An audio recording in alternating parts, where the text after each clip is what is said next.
Okay, let's get started. So I'd like to introduce our panel first. We have Lorraine Akiba, PUC Commissioner. Welcome. Thank you. Thank you. Aloha. Aloha. Aloha. That was, All right. Everybody's still awake out there. all right. Then we also have Michael Riley, the president of H New Energy. Welcome. Aloha. And then Erica He, she's from the Innovation Core SCI. Welcome. Thank you, and aloha. So with all the alohas, I'd like to start with mentioning the Aloha Plus Challenge. We haven't discussed that yet at this conference, but I just want to remind everyone that we do have a statewide commitment to meeting this by 2030, and it's 6 interconnected sustainability targets: clean energy, local food production, natural resource management, soil reduction, smart, sustainable communities, and green workforce and education. So please take a look at it, bring it up in your web browser, and read about it. So let's start. So here we have it. Is energy storage the key to resilience? I'm a former Navy nuclear power guy. Wonderful session yesterday. What I want to talk about here is that we already do have some form of resiliency on the grid. We manage it just differently at the moment. Right now, this is the Kahului power plant. We manage energy resiliency through an amount of fuel in those tanks. We manage it through contracting every year, making sure that we have an adequate supply of fuel, and through this, we try to be resilient.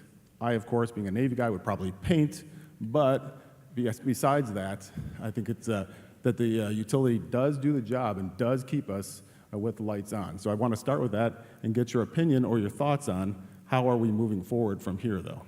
If you could start, Lorraine.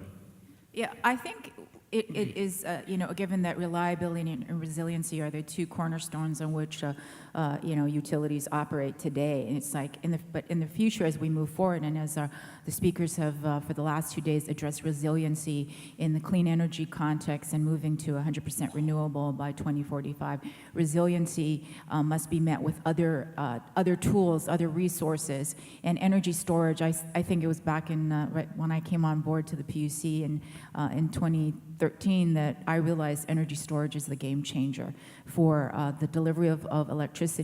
And as we move forward, and you saw for the last couple of days, it's not just about electricity, it's about water, transportation. It's really the integrated energy network, and energy storage is a key and critical tool to help provide resiliency, and we can go into that in more detail with examples. Great, well, thank you. Michael, if you can add to that, or? Sure, yeah, I couldn't agree more. Energy storage is probably the most important key to resilience. Many people don't think of, the storage we have. We're already doing energy storage. The diesel fuel is energy storage. It just has to be brought in, and now what we're talking about is a way to store the energy that comes from the sun, something that's renewable, sustainable, perpetual. And that's where resilience comes in, because we only have so many days or weeks of back storage here in our fuel supplies, and if things are cut out, then we have no energy. But if you have energy storage through batteries and other modes, then it's perpetual because the sun just keeps renewing it. Great, great. And Erica, if you could add to that, I think the important thing here that we're thinking about is how much energy storage are we going to need to do this job? And how will this change from the picture that we're seeing here and perhaps having 28 or 31 days of fuel on hand? So I think we've all talked about how important energy storage is, and everyone understands energy storage is a key component to the future grid.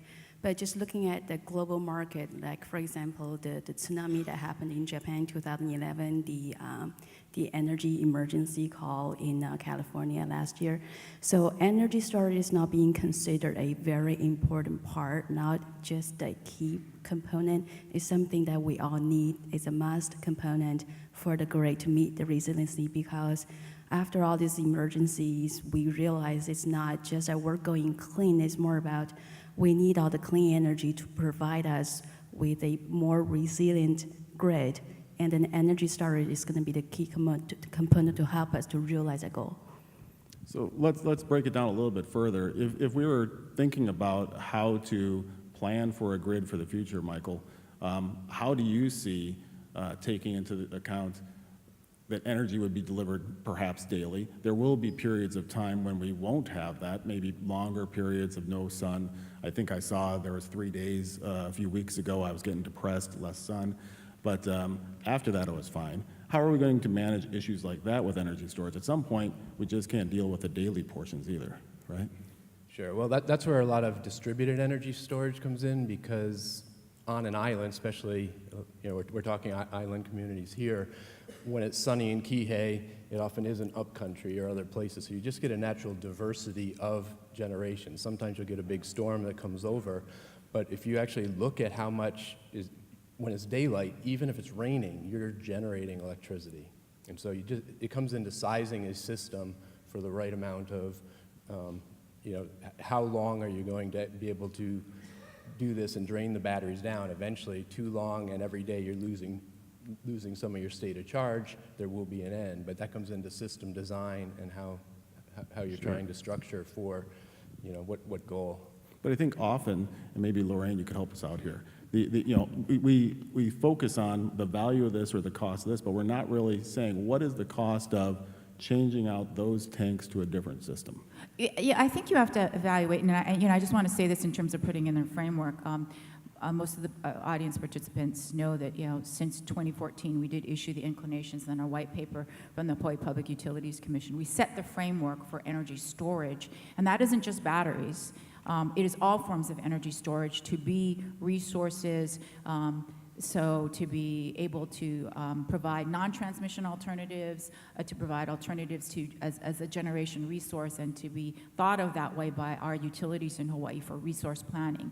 And energy storage and the many types of energy storage are like a diverse portfolio. And so I think we need to value those resources for the different things that they can provide. And it's not just capturing the energy for delivery at another time. And it's not just solar, it's wind as well, and other natural resources that are intermittent that we can capture with storage or maximize with the usage of storage, whether that's as distributed storage, on the customer side, grid interactive water heating, which can help with demand response, or larger utility scale storage with batteries and flywheels and pump hydro. But I think it's valuing the different components of what can add to the network, which is not just the energy, but the capacity that energy storage can help to provide in terms of ancillary services to support the grid and also to support the larger energy network as we move forward into the future. Great. Well, let's take a look at the next chart here. And I didn't want to miss this opportunity. If you can advance, please. Okay, so we, of course, have the obligatory duck curve chart. For those of you that have been working in energy, you've seen the duck curve chart. It's this representation of that there are these ramps on the grid. And we need to be able to manage those ramps. It was a few years back when this was a CAL-ISO concept where they wanted to say that there might be this day in the future where we're going to have to manage these ramps. It actually came a lot faster. And if you could advance one more slide, please. The real problem is that the ramps are getting worse, almost straight up, right? And so what we're talking about here is how do you manage that? And how do you manage it all the time? And how do you do it in the long term when you want to have a resilient grid? And if you could advance one more time. So absolutely, without capacity, the risks are real. You might fall on your little ducky butt. So, all right. So please, one more slide though. Okay, so let's dig a little bit more into technology. And this chart, we've seen many variations of it. I actually added something to it because it's always missing. One of my favorite things of the past was molten salt energy storage. But there are many types of energy storage, and they provide different functions. And so where I really wanted to start here to talk about is are these things ready for deployment, and are they cost effective? I think that question has been answered over and over and over again.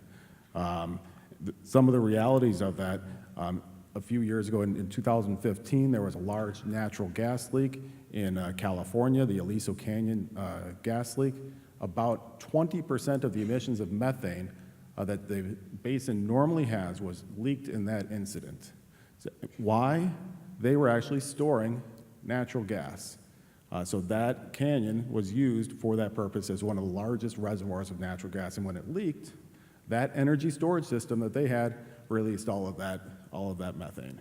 Here, what we're talking about is companies like Tesla, AES, other companies came to and were able to deploy 70 megawatts of energy storage for 4-hour periods within 6 months. So are they ready? Yes. If we're still asking that question, the person that you're talking to doesn't want energy storage. So let's take a look a little bit deeper at that. And can you tell me, Michael, how your technology and where you see your company's role fitting in this chart? Okay, yeah. So yeah, ready for deployment. Not only is it ready for deployment, but it has been. People have been integrating energy storage for, my company's been doing it for a decade. People, even on Maui, your remote areas, off-grid, coffee farms, we've done these systems, integrated renewable energy generation with energy storage. So it's ready for deployment. What has really changed now is the need, because of the grid condition, the high penetration of renewables, and now the net metering going away. Now you need energy storage if we're even going to keep raising the amount of renewable energy penetration. And so that is the second part of that part of it. Is it cost effective? When you have a grid providing that service for free, adding a battery adds cost, and then it isn't. When that is no longer available, then it's absolutely cost effective, because that now enables you to take advantage of all the renewable energy that we enjoy here in Hawaii. Great, well, thank you. And Erica, similar sort of question, please. But before I comment, I really want to say a big thank you to Fred for making the dot curve so fun. Coming from California and having been in the energy storage industry for so many years, you can't imagine how many times I've seen the boring dot curve. This is the funnest dot curve I've ever seen. So thank you so much for that part. And like I said, I think I'll put my comment based on the dot curve. I was fortunate enough to be involved in the California's POC's regulatory framework back in the 2011-12 when they were working on the energy storage target and study. So that time, the two key components and questions that everyone was asking, and especially the PBC was extremely nervous about, was cost effective, or are they ready to be deployed? And then, as I believe everyone has seen in the past 2 years, the utilities in California have went through a large amount of RFOs procuring the actual energy storage systems, and they have been meaning hundreds of megawatts of energy storage that is already deployed now in California. So to make a simple answer to your question, yes, they're ready to be deployed and they're cost effective today. Depends on what kind of applications and use cases. Well, great. I think maybe, Lorraine, if you could add to that, and specifically. Yeah, I think, when I go to like National Regulatory Utility Commission meetings and I hear other regulators talk about being economic regulators, and we're really talking about providing customers with reliable and cost-effective energy. This is, I think, what energy storage does, and basically, really, in terms of looking at what I just referred to earlier, alternatives to the traditional way of improving the network or improving the system. Instead of building and upgrading a substation, now energy storage can provide some of those ancillary services. Instead of trying to extend a transmission and distribution line because of capacity issues, now energy storage can provide those services. So it is a real different way, and I know the panel before talked about doing some cultural transformation too, in terms of utilities viewing energy storage as a viable tool in that toolkit.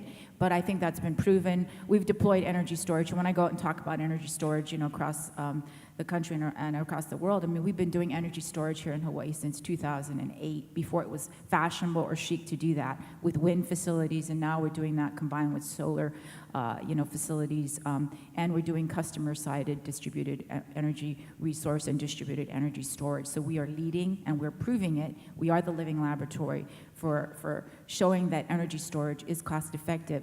Now, I don't know if we can top what I just read about Chile. There was a facility that came in with solar and storage, fully dispatchable at 6 cents a kilowatt hour, operating 24 hours, 7 days a week. Now, that's the benchmark that I think, the challenge and the gauntlet has been thrown down. I think Hawaii, we're going to do better than that as we continue to move forward, even, given some of the other challenges that we face. And having bid a project into that market before, that's a wonderful price. We were a little bit higher than that in my past life. But another point to that, though, is KIUC signing a PPA with AES Distributed Energy. That project is a very flexible project, not baseload like the Chile market, but they're flexible and can still get to 11 cents per kilowatt hour. Although, for me, looking at that as energy storage, it's still being priced as energy. It needs to be priced differently. What do you think about that? I think we've done that. Oh, I can't really speak specifically to that docket since that's really technically Sure. pending before us for Sure. decision. But, based on our prior orders on the other KIUC PPA with Solar City, Tesla, I think the commission has spoken as to what we see to be the value streams that integrating renewable energy and storage at the utility level. And we've also spoken about distributed energy resources pairing with energy storage of different types, again, to provide added value to the grid. And also, we talked about integrated energy districts, which is our term for microgrids, but this is where energy storage really does have a direct impact on resiliency as microgrids or integrated energy districts stay connected to the grid, but maybe in times of natural disaster or geopolitical events can island off so that pockets of our community, pockets of our state can still have electricity and essential services, whether that's hospital, medical care, wastewater, water services, police, fire, being served by these integrated energy districts. And we spoke to that again in the framework. So as regulators, we tried to clear the path, and now it's really getting the right types of rate structures and tariffs in place so the market can respond. Great. Well, let's take a look at the next chart. Here, the question that we were asked to answer is, does energy storage provide more than one function to the grid? Many of you may know this chart. It's from the Rocky Mountain Institute's Economics of Battery Energy Storage. What this is showing is that there are different customers and different value streams for different things and where they can actually be in the market. One of the things that jumps out at me being here in Hawaii is I see this big green section that we don't necessarily have explicitly here in Hawaii, an ISO. Can you tell me a little bit more about that, Lorraine, and how you see that? Yeah, well, technically, Fred, I think right now we are the ISO and RTO. Everything happens with the PUC. We're the FERC, we're the NERC. We're the equivalent of an ISO RTO in terms of monitoring to make sure there's a level playing field. But there is a statute, the Hawaii legislature did, in fact, when I first came on board in 2012 to the commission, the Hawaii Electric Reliability Authority Act, which was to create a structure that would be our own unique Hawaii version of a combination of a NERC and a ISO RTO entity. So there is potential there in the future to have that kind of structure. Right now, in addition to the many other things that we do with the PUC, we also have to make sure that there is a level playing field and that the technical requirements are being met by third parties as well as the utility, whether it's in a competitive bidding framework to provide these resources or in other contexts. So absolutely, the PUC is determining the values of these different services that are needed through the different dockets and then assigning those values. So I guess what I would want to ask Michael then is, how does his company look at this and the upcoming dockets, and how do you, let's say, advise your customers on the right way to go to maximize the value of their battery energy storage system? I like how you put that, Fred. How do you maximize the value? In the last chart, we talked about cost effective, but you really have to think about it in terms of what's the value proposition and how do you monetize the benefits that the batteries bring. And it can change over time. If you have time of use rates, then load shifting becomes a very key economic incentive for having batteries on the grid. If you need to smooth the grid, provide resiliency functions, frequency control, VAR control, a whole lot of different benefits.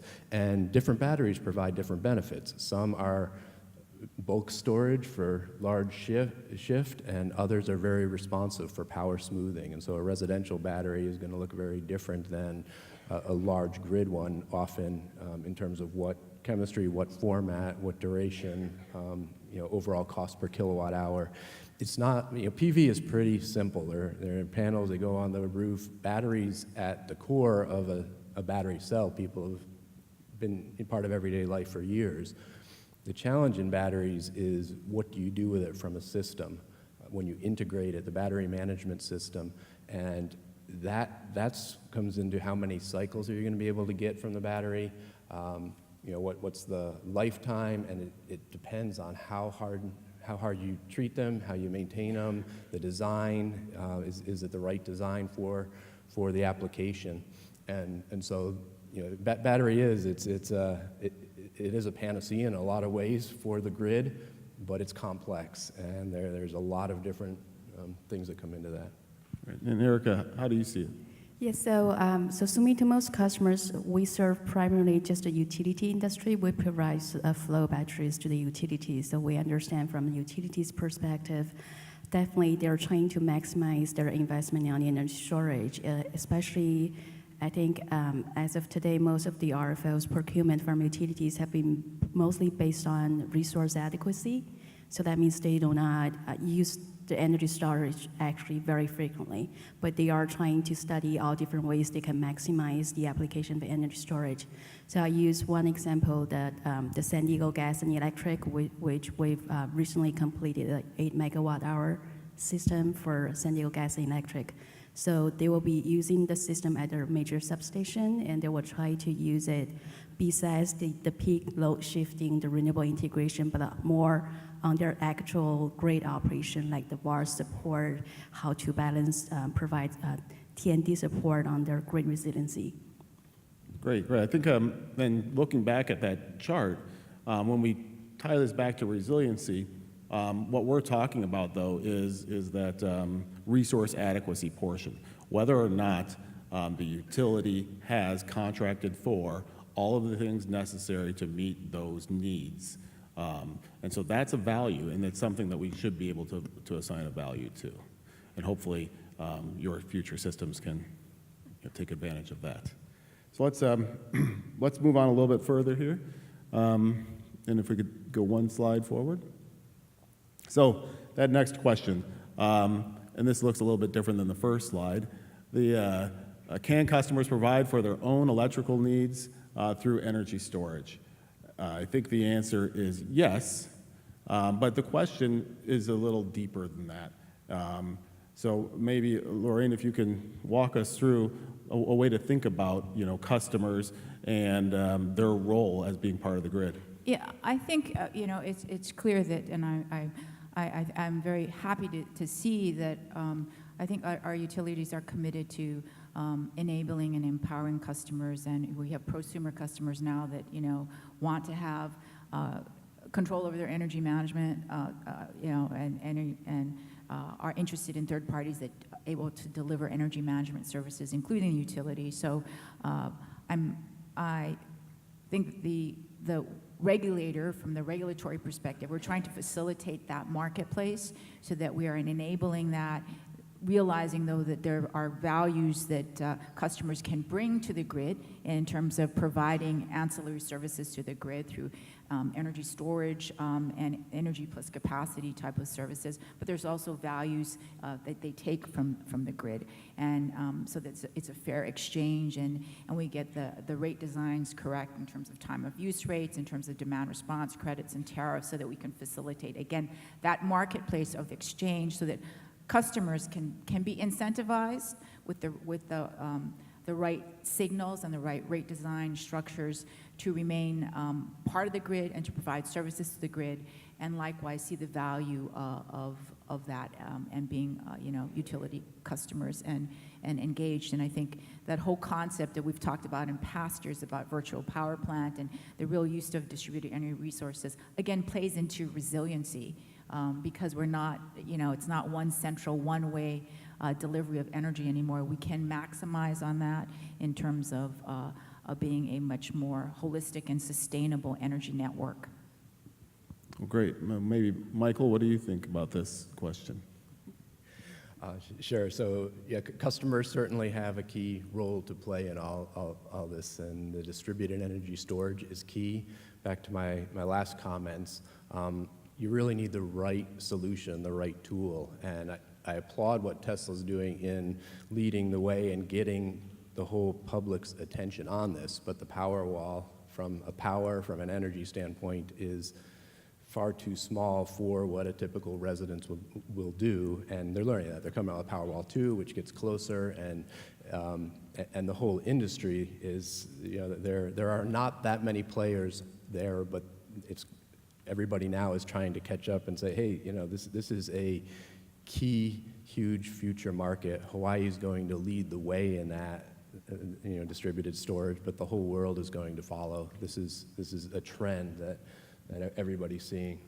Please. Yeah, and I think, because the slide shows a residential customer, I think we also have to acknowledge the commercial and industrial customers. And one of, in fact, a STEM, which was an early innovation company that Hawaii Energy Accelerated helped to bring even greater into market, and they're based in Millbrae. Commercial customers, whether that's hotels and larger commercial customers building, they can participate through energy storage, through demand response, and that is, again, like energy storage, it is a generation resource to help integrate more renewable energy. So we have to look at energy storage as being part and parcel with demand response and enabling demand response. And many commercial customers can be very, very helpful to the grid by providing that type of service through having energy storage on their side of the meter that is dispatchable or can control load or shift load as the utility requires it with third-party demand response aggregators. And some of our dockets have initially addressed that, and we're continuing to address this in dockets as we go forward with technical working groups, and many of whom our members are sitting in the audience today and are active stakeholder participants. Great. I think maybe one of the things that we could talk a little bit about, Erica, is, and perhaps your company doesn't deal with this specifically, but maybe it does, the aggregation of these types of resources, how they can be brought together, how they can actually, form one single function or one single unit, but through a distributed way. Can you comment on that some? Yes, that's actually a good point. So Sumitomo, I cannot comment on actual residential customers because we don't deal with the smaller residential customer segments, but we do provide services, energy storage to larger scale commercial and industrial customers, both in Japan and in the US. And in Japan, we've actually been doing the aggregator model. So we will aggregate a few of the smaller scale commercial customers and provide the service back to like TEPCO and HEPCO. And so we are acting as the aggregator. We'll provide the whole control system to manage the aggregation service.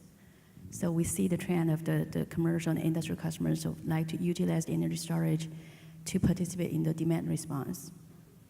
Great. And I think when you Can I aggregate make those, one more please quick do. comment? You brought up the demand response and the benefit to the utility, but I want to point out for commercial customers, the demand charge, when they're in that particular category, can be huge, and battery has a very strong value proposition on reducing that peak demand, which then carries an entire year forward from that peak. So that's, Yeah, well, let's see if we can flip back one chart, because I think that you're bringing up really, again, there are all these values, and sometimes people just think about it as this one thing. I'm going to now have my energy at this time, but there are all these different things. Of course, you have the value of backup power, that when everything else goes off, you have your, as we would say on the submarine, rig ship for reduced electrical. Because as you said, the battery's small at the moment, right? That is one, but the peak shaving one, it seems to be a very valuable thing at the moment. maybe you can explain to everyone how you get charged for your peak bill or for your demand charge, and people can understand how the battery can, help with that, if you could. Sure. Lorraine may be able to do that better than me, but often big commercial customers will have large equipment kick in and they'll have a spike in their demand. And that spike gets recorded by the utility, and it gets, you pay for that misbehavior, if you will, for a long period of time, and in some ways rightly so, because that is a very difficult thing for the grid to be able to handle. So to have that value to you, the lower rate the commercial customer gets in general is often more than counteracted with these large demand charges. Right, so we're talking about really here trading off your impacts, and if you start a fan for 15 minutes in one day, you have this big load, but the utility's looking at that as, I have a peak that I have to manage, and I still have to do my job, and they do. So they have to manage that. But you could, with battery energy storage, deal with that, not pay that. I believe under Schedule P here for Maui, it's $20 per kilowatt if you trigger that, and you're holding that for 11 months. It's a pretty large bill that if you can mitigate it properly with energy storage, you can manage that, and then your impacts aren't then put out to the grid, and the utility doesn't have to build another unit to satisfy a narrow slice, right? Great. I think that's probably why when you look at that chart, that value crosses over all of the different customers, and that's really how you can look at this chart. Is somehow, it's valuable to many. Here, I think they don't show it that way, but I'll have to talk to them. So let's go forward then, so let's talk a little bit about this project here, Erica, if you could. Of course. I brought up the Hokkaido project because I thought Hokkaido Island is actually very similar to Hawaii Island. So Hokkaido Island is the northeast island of Japan. It's separated from the Japan main island. It has a very narrow transmission line connected to the mainland. So Hokkaido Island's grid is totally, so the HEPCO, the Hokkaido Electric Power Company, act as everything on the whole island. They are the ISO, they are the utility. They just basically operate and manage the whole grid for Hokkaido Island.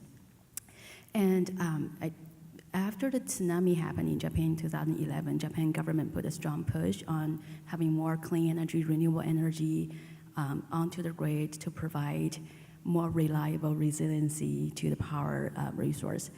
And so as a result, Hokkaido was oversubscribed for a lot of the new renewable energy projects, especially solar.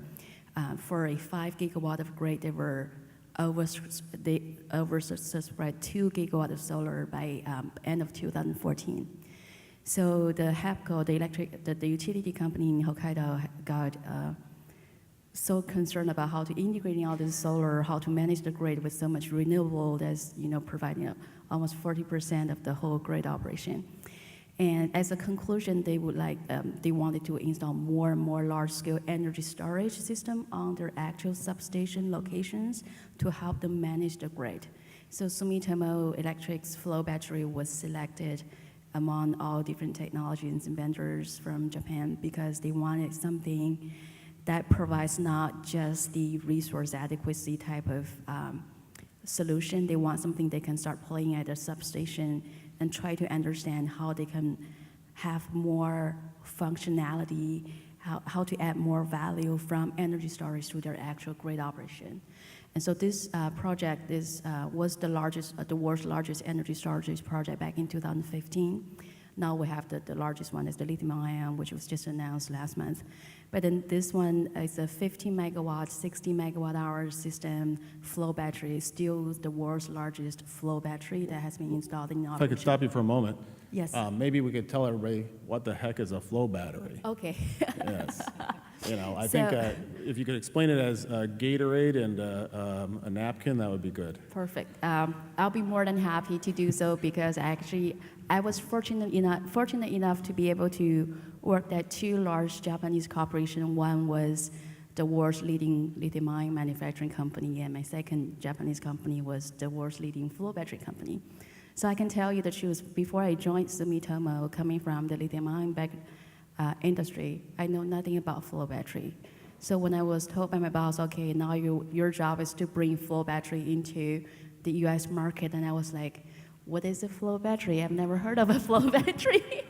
Because all we know about energy storage, all we know about battery is lithium-ion, because we have them everywhere in our phone, in our watches, in our cars. And then as I start learning more about flow battery, I understand, okay, there are different, I'm a woman, okay, I'll just use shoes as an example. It's probably easier. I can't use Gatorade because I don't sports that much, but I can use my shoes as an example to explain. Many people are saying, okay, these are all competing technologies. We have to choose one over another. I coming from the industry, coming from two different technology backgrounds, I totally think it's not true. And even when I talk to my lithium-ion friends, they think I'm a competitor. I always say, I'm not a competitor. We are friends because we are all in the energy storage market. And it's just like we need high heels. I wear high heels today to this event because I need to do the presentation, but I wear sneakers to the gym.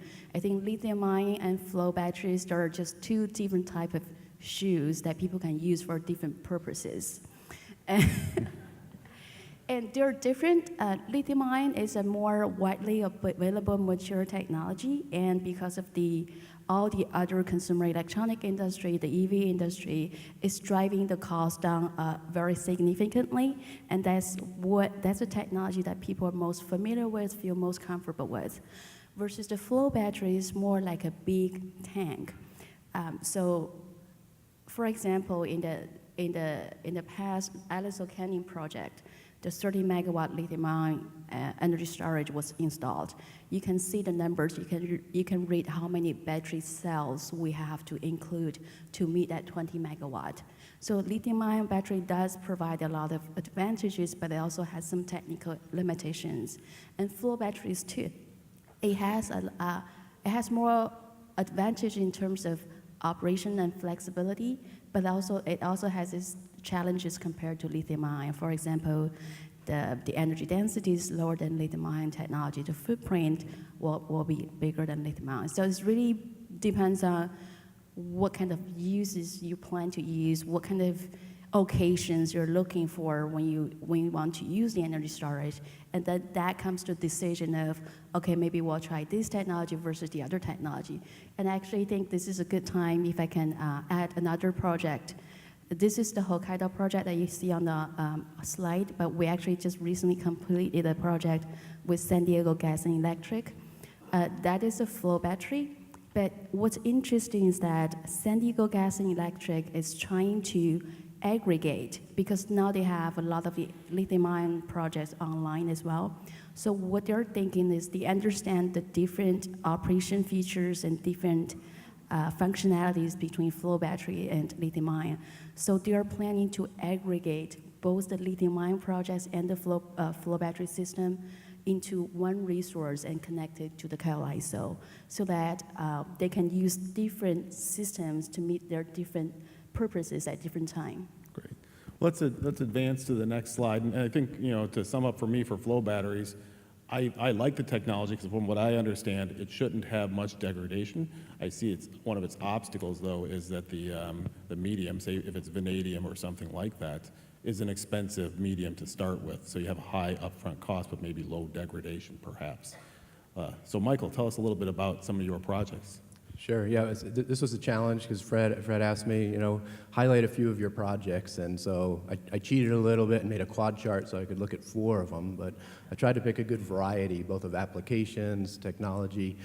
So in the upper left, you'll see one we did back in 2009. So again, this is not new. It's 8 years ago. We did it for US EDA up at the tech park here on Maui. And the reason I'm not showing a picture of the project, I'm showing the interface because this was really kind of groundbreaking. We did the entire control, the battery management system, and we could remotely control every battery cell to discharge, charge, and we could do it remotely. This was featured at Solar Power International in 2010 from Los Angeles, where we actually were controlling the system in Maui from that, and everybody's just blown away with how you could actually do that.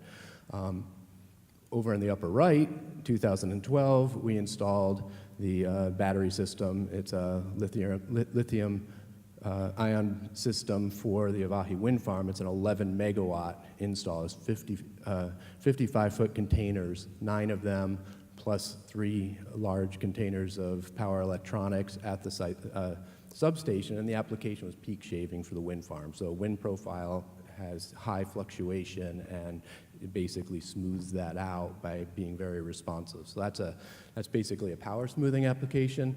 Lower left is a project we did for Maui Electric at the Wailea substation. It's like Fred was talking earlier, the value of peak shaving. It stores the energy during the day, and then from 5 to 9 p.m., it takes the top 15% off, so you don't need to bring additional generators on. So that was a 1 megawatt hour system we did in 2013. And then 2016, showing a residential hive system and a commercial hive system that we installed. The commercial one's pretty interesting, completely off-grid, but coupled with PV, and those are both lithium iron phosphate technology. So I have one more short chart, because it's kind of fun to show a little bit of data. Okay, if we could advance one, please. What's that? There it is. Okay. And so this kind of really shows you what, in this case, solar. Wind is even worse. The top is 1 day, a solar day, a lot of dropouts, a lot of fluctuations, and here, that's the blue curve. The red curve shows storing it all day, and then we deploy it to the grid during the peak hours, all of it in the evening. The middle one is an entire week, where we just put a flat line 24/7 out to the grid, no matter what's happening there, and the bottom one is an entire month of that. So you can just see the stability of it, and again, pointing back, 2012, that's five years ago we were doing this, so we called that predictable power, and it shows the flexibility to, for demand response, for anything that the grid needs. When you have the controls, batteries are so much more responsive and efficient than having to keep spinning reserve going and so on, because they're instantaneous delivery. Well, I think this chart's actually very impressive to me. I was always searching for this holy grail, delivering that capacity-style product out of something that's intermittent. I think that really reaches to the idea of how will we be resilient. Can you transform what comes irregularly into something that you can rely upon? And I really like that first chart there. So we have about 2.5 minutes for questions. I actually have a lot of questions here, which is great. Nothing about the lifespan of a duck, but that's all right. So let's see if I can find a couple here. Quickly define an ISO RTO. Sorry that I didn't put that out there better, but an independent system operator. You look in many other parts of the United States. California has the California Independent System Operator. There's several others throughout the United States, but it's a different entity that's managing the grid. The transmission owner is then like Southern California Edison or Pacific Gas and Electric or San Diego Gas and Electric. All the independent power producers bring the resources to that grid, and it's just a slightly different tweak on the market we have. As Lorraine was mentioning, we have the functions of that are managed by the PUC. What we're talking about here is whether or not an entity was delegated that authority to do certain functions, right?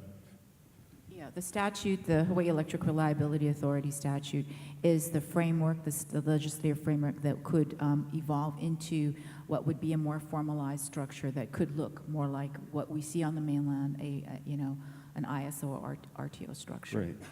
Here, let's see what else we have here. Given that the public schools are in every community, what role do you see them playing with storage as integrated energy districts? Maybe Michael, what do you think? Well, that's an interesting thing, because the state now has that whole heat abatement program, and it's using the schools, basically a bunch of off-grid systems for these modular classrooms. So they have PV, they have energy storage.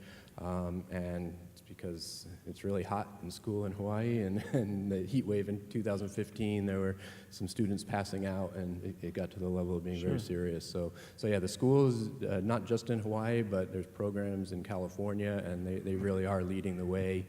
A lot of smart people in schools, and they realize that renewable And if our energy and schools here storage are a place to go to in an emergency, it'd also be a good place to harden that location, so we also have energy for sure.